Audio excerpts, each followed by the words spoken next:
اعوذ باللہ من الشیطان الرجیم بسم اللہ الرحمن الرحیم اللہم صلی علی محمد کما تحب وترضى له۔ السلام علیکم ورحمۃ اللہ وبرکاتہ۔ اس دنیا میں کون ایسا بد نصیب انسان ہوگا، اس دنیا میں کون ایسا بد نصیب جن ہوگا، اس دنیا میں کون سی ایسی بد نصیب مخلوق ہوگی جو آقائے کائنات، وجہ کائنات، امام الانبیاء، سرور کونین، خاتم النبیین، رحمت للعالمین، حضرت محمد مصطفیٰ صلی اللہ علیہ وآلہ وسلم کی زیارت کی مشتاق نہ ہو۔ ہزاروں نہیں، لاکھوں نہیں، کروڑوں لوگ مختلف علماء کرام، مختلف شیخ حضرات کے پاس ان کی خدمت کے لیے صرف اسی لیے حاضر ہوتے ہیں کہ ہمیں کوئی ایسی چیز بتا دیجیے جس کے پڑھنے سے ہم اس ہستی کو دیکھ لیں کہ جس ہستی نے ہمیں یہ شرف بخشا کہ ہم ان کی امت میں سے ایک ہیں۔ ہم اس ہستی کو دیکھ لیں جس ہستی کو اللہ رب العزت بار بار دیکھتا ہے، اور جب بھی دیکھتا ہے محبت کی نگاہ سے دیکھتا ہے، جب بھی دیکھتا ہے محبت سے چور ہو کے دیکھتا ہے۔ ایسا کون سا بد نصیب ہوگا کہ جو آقائے جان حضرت محمد مصطفیٰ صلی اللہ علیہ وآلہ وسلم کی زیارت کا شوق نہ رکھتا ہو۔ شیخ حضرات، علماء کرام ان کو مختلف وظائف بتاتے ہیں، مختلف درود پاک بتاتے ہیں کہ یہ پڑھ لیجئے، آپ کو آقا جان کی زیارت ہو جائے گی۔ 1 مہینہ، 2 مہینہ، بہت سے جو لوگ ہوتے ہیں محض 1 ہفتہ اور 2 ہفتہ پڑھنے کے بعد پھر سے حاضر ہو جاتے ہیں اور کہتے ہیں کہ ہمیں زیارت نہیں ہوئی۔ شیخ ان کو پھر بھیج دیتے ہیں کہ آپ کچھ وقت اور لگائیں۔ 2 ہفتے بعد واپس آ جاتے ہیں، ہمیں زیارت نہیں ہوئی۔ کچھ لوگ مہینے، 2 مہینے، 3 مہینے کے بعد واپس آتے ہیں کہ جی زیارت نہیں ہوئی۔ ایسے ہی ایک شخص کسی بزرگ کے پاس تشریف لے گیا اور ان کی خدمت میں عرض کیا کہ میں نے حضرت محمد مصطفیٰ صلی اللہ علیہ وآلہ وسلم کی زیارت کرنی ہے۔ انہوں نے بھی معمول کے مطابق درود شریف پڑھنے کی تلقین کی کہ درود پاک پڑھو، زیارت ہو جائے گی۔ کچھ عرصے کے بعد وہ شخص واپس لوٹا اور کہنے لگا کہ خدا کی قسم میں نے درود پاک پڑھا تھا، لیکن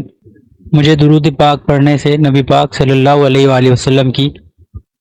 زیارت نہیں ہوئی۔ تو ان شیخ صاحب نے فرمایا کہ تم درود پاک کس طرح پڑھتے ہو؟ تو شخص نے جو ان کی خدمت میں حاضر ہوا تھا اس نے کہا کہ جس طرح سے باقی لوگ پڑھتے ہیں، اللہم صلی اللہ سیدنا محمد، اللہم صلی اللہ سیدنا محمد۔ اس شخص نے جب یہ کہا تو شیخ صاحب نے فرمایا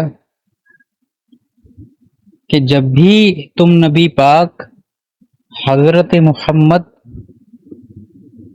صلی اللہ علیہ وآلہ وسلم پر درود بھیجو تو نام محمد کی میم کو تشدید دو تاکہ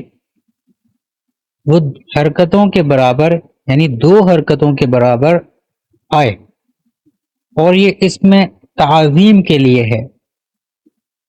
جب تم نام محمد کی تعظیم کرو گے تو صاحب اس میں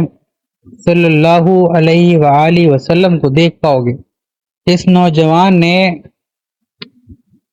کہا چلیں ٹھیک ہے انشاءاللہ، اب میں ایسا ہی کروں گا۔ تو میں اپنی بات کو یہاں پر تھوڑا سا روکوں گا اور اپنے ذہن کے مطابق، اپنے علم کے مطابق اس بات پر تھوڑی سی وضاحت کرنے کی کوشش کروں گا کہ ان بزرگ نے یہاں پر یہ کیا فرمایا کہ میم پر تشدید لگاؤ اور 2 حرکتوں کے برابر اس میم کو ادا کرنے کی کوشش کرو۔ مطلب یہ کہ جب انسان درود پاک پڑھتا ہے تو وہ کوانٹٹی کو پورا کرنے کے لیے جو اس کو کسی عالم نے، کسی حافظ صاحب نے، کسی شیخ صاحب نے، کسی پیر صاحب نے بتائی ہوتی ہے، وہ اس کوانٹٹی کو پورا کرنے کے لیے جلدی جلدی جلدی جلدی جلدی جلدی پڑھنا شروع کر دیتا ہے، اور پڑھتے پڑھتے وہ یہ بھول جاتا ہے کہ نبی پاک حضرت محمد مصطفیٰ صلی اللہ علیہ وآلہ وسلم کے نام کو ادا کرتے وقت کیا تعظیم کی ضرورت ہے، کس تعظیم کے تحت پیارے آقا جان کا نام لیا جائے۔ جب 2 جہانوں کے سردار کو دیکھنے کی خواہش ہو اور انسان ہو مجھ جیسا گنہگار، خطا کا پتلا، تو ظاہر سی بات ہے کہ ہمارے دل میں اللہ کے حبیب کی عظمتیں ہونی چاہیے، ہمارے دل میں اللہ کے حبیب کی محبتیں ہونی چاہیے، ان کی عنایتیں ہونی چاہیے، ان کے احسانات ہونے چاہیے جو ہمارے اوپر انہوں نے کیے، اور ہر لفظ کو اس طرح سے ادا کرنا چاہیے درود پاک کہ سارے لفظ بالکل جدا جدا جدا محسوس ہوں۔ اب درود پاک پڑھ اس لیے رہے ہیں کہ پیارے آقا جان کی زیارت ہو، اور پڑھتے ایسے ہیں جس طرح کہ ہماری کوئی ٹرین چھوٹ رہی ہو، کوئی گاڑی چھوٹ رہی ہو، جلدی جلدی سے۔ اب ایک انسان صلی اللہ علیہ محمد صلی اللہ علیہ محمد صلی اللہ علیہ محمد صلی اللہ علیہ محمد الفاظ سمجھ نہیں آیا، ثواب مل گیا، درود قبول ہو گیا، نیکی بھی مل گئی، گناہ بھی معاف ہو گئے، درجات بھی بلند ہو گئے۔ مقصد کیا تھا؟ ثواب لینا، نیکی حاصل کرنا، گناہ معاف کروانا۔ اگر یہی مقصد تھا تو ٹھیک ہے، پھر شکایت نہیں کرنی چاہیے پیر صاحب سے جا کے، شیخ صاحب سے جا کے، قاری صاحب سے جا کے۔ اور اگر یہ مقصد نہیں تھا، آقا جان حضرت محمد مصطفیٰ صلی اللہ علیہ وآلہ وسلم کی زیارت مطلوب تھی، کوئی خاص وجہ تھی اس درود کو پڑھنے کی، تو پھر حق تو یہ تھا کہ حق ادا نہ ہوا۔ اس طرح سے پڑھیں کہ جو اس درود کا حق ہے کہ ہر لفظ کو انتہائی تعظیم کے ساتھ، انتہائی ادب کے ساتھ، انتہائی محبت کے ساتھ، ان کے احسانوں میں چور ہو کے، ان کے محبتوں میں چور ہو کے ادا ہو ہر لفظ۔ پھر اگر تمہیں زیارت رسول نہ ہو تو کہنا، پھر تم دیدار مصطفیٰ کو نہ پاؤ تو کہنا، پھر تم آقا جان کی چہرہ انور کی حسین یادوں میں نہ کھو جاؤ تو کہنا۔ تو یہاں پر جو آج کا مضمون تھا کہ درود پاک صلی اللہ علیہ وآلہ وسلم کس طرح سے پڑھیں کہ پیارے آقا جان کی زیارت ہو جائے، تو میں امید کرتا ہوں کہ تمام لوگوں کو یہ بات واضح ہو گئی ہوگی کہ درود پاک پڑھنا صرف پڑھنا ہی نہیں ہے، بلکہ اس کو اس طرح سے پڑھنا ہے کہ ادب، احترام، محبت،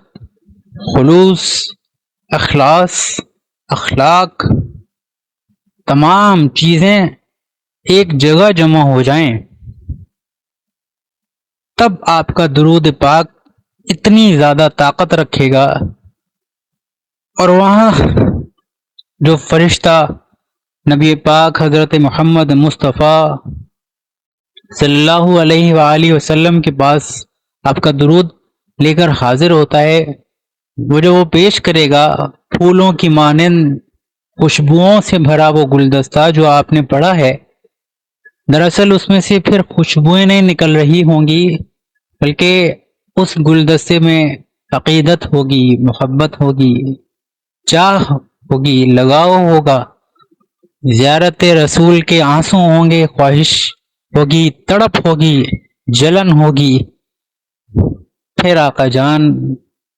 جب یہ دیکھیں گے اس گلدستے کو تو آقا تو ایسے ہیں کہ اگر کوئی جانور بھی اس پر بھی ظلم ہو رہا ہو تو میرے پیارے آقا جان اس کو بھی بچا لیتے تھے۔ بچہ رو رہا ہوتا تو اپنے کاموں کو بھول کر پہلے وہاں پر پہنچتے تھے، اس بچے کو چپ کراتے تھے، اس کے چہرے پہ مسکان لاتے تھے، پھر آگے بڑھتے تھے۔ اپنے اوپر کچرا پھینکنے والوں پر مہربان ہو جاتے تھے، ان کی جس دن ان پر کچرا نہیں آتا تھا ان کی تعزیت کرنے پہنچ جاتے تھے کہ آپ ٹھیک تو ہیں، آج مجھ پہ کچرا نہیں آیا، آپ ٹھیک تو ہیں؟ وہ آقا، وہ نبی، وہ حسین و جمیل، وہ شہنشاہ، وہ بادشاہ، وہ سردار دونوں جہاں کا، وہ امام انبیاء کا، وہ آپ کی محبتوں، عقیدتوں، آنسوؤں کو اگنور کر دیں گے؟ کیا یہ پاسبل ہے؟ کیا ایسا ممکن ہے کہ آقا جان ہماری عقیدتوں، ہماری محبتوں، ہمارے خلوص کو دیکھ کر، محسوس کر کے، اور اس پیغمبر جو فرشتہ ان کے پاس پیغام لے کر جانے والا ہے کہ آپ پر سلامتی بھیجیے، آپ پر کسی نے آج درود بھیجا ہے، فلاں بن فلاں نے درود بھیجا ہے، وہ جب یہ بتائے گا اور آپ کی کیفیت بتائے گا کہ وہ اس طرح سے بیٹھا ہوا تھا کہ منتظر ہوا آپ کا، وہ اس طرح سے بیٹھا ہوا تھا کہ آپ کے علاوہ اسے کچھ چاہیے ہی نہیں، وہ اس طرح سے بیٹھا ہوا تھا کہ جیسے آپ ابھی چلے جائیں گے، تو کیا آقا جان نہیں آئیں گے؟ تمام لوگوں سے گزارش ہے کثرت سے درود پاک پڑھیں اور دل سے درود پاک پڑھیں، اور درود اس طرح سے پڑھیں جس طرح سے درود کا حق ہے، تو وہ تمام چیزیں پالیں گے جو اس دنیا کے اندر نظر آتی ہیں، جو آپ کی خواہشات ہیں، اور وہ تمام چیزیں بھی پالیں گے جو اللہ رب العزت نے انسان سے مخفی رکھی ہیں، جو ہر انسان کی پہنچ سے بہت دور ہیں، لیکن درود کو خلوص سے پڑھنے کی وجہ سے آپ وہ چیزیں بھی پالیں گے۔ انشاءاللہ ہماری پوری کوشش رہے گی کہ آئندہ بھی اپنے ویڈیوز کے اندر مختلف سوالوں کے جوابات دیتے رہیں۔ ہمارے ساتھ جڑے رہنے کے لیے ہمارے چینل کو سبسکرائب کیجیے، بیل آئیکن کو پریس کیجیے، ہماری ویڈیوز کو اور چینلز کو لائک کیجیے، اور ہمارے چینل کو زیادہ سے زیادہ شیئر کیجیے۔ جتنے سارے شیئرز ہوں گے اتنی ساری بلیسنگز اللہ رب العزت آپ کو عطا فرمائیں گے۔ اپنا بہت سارا خیال رکھیے گا، بہت ساری دعائیں آپ تمام لوگوں کے لیے۔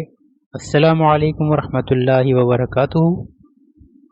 صلی اللہ علی محمد صلی اللہ علیہ وآلہ وسلم۔